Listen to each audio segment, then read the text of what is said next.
ঢাকা মাওয়া এক্সপ্রেসওয়েতে দুর্ঘটনায় হতাহতদের নেওয়া হয়েছে মিটফোর্ড হাসপাতালে। সেখানকার সর্বশেষ পরিস্থিতি জানাতে আমাদের সাথে যুক্ত হচ্ছেন রমিজ হুসাইন। রমিজ, যারা নিহত হয়েছে তাদের পরিচয় জানতে পেরেছেন কিনা, আর যারা আহত তাদের কি অবস্থা, সর্বশেষ পরিস্থিতি জানাবেন। সুস্মিতা, যে ৫ জন মারা গেছেন তাদের মধ্যে একই পরিবারের কিন্তু ৪ জন রয়েছে এবং বাকি যে একজন শিশু তিনি হচ্ছে মোটরসাইকেল আরোহী যিনি ছিলেন তার স্ত্রী এবং তিনি এবং সেই শিশুটি ছিলেন, সেই শিশুটি মারা গেছেন এবং বাকি যে ৪ জন তারা একই পরিবারের। বছর শেষের খুশি নগদে হবে বেশি। নগদ পেমেন্টে নির্দিষ্ট ক্যাটাগরির কেনাকাটায় ৩০০ টাকা পর্যন্ত ক্যাশব্যাক।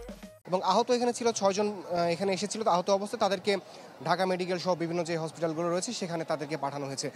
সুস্মিতা, এখানে যিনি এই যে একই পরিবারের ৪ জন মারা গেছে তাদের মধ্যে যিনি বয়সে বড় আমেনা, তার ভাতিজির সাথে আমার কথা বলছিলাম। তিনি বলছিলেন যে তাদের সবার বাড়ি মুন্সিগঞ্জে, যে তারা সবাই ঢাকাতে অবস্থান করে এবং তারা একটি মৃতের সংবাদ শুনে গোপালগঞ্জে তারা যাচ্ছিল।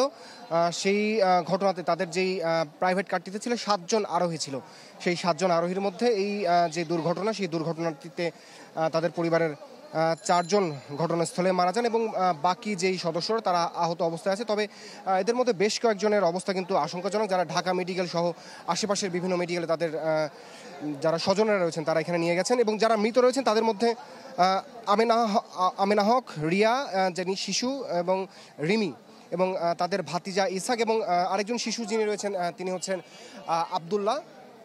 এই ঘটনা এখন পর্যন্ত আমাদের কাছে সবচেয়ে তথ্য যদি বলি, ৫ জন মারা গেছেন তাদের মধ্যে একই পরিবারের ৪ জন। এই যে ৫ জন তাদের মধ্যে ২ জন কিন্তু শিশু রয়েছে, বাকি ৩ জন নারী।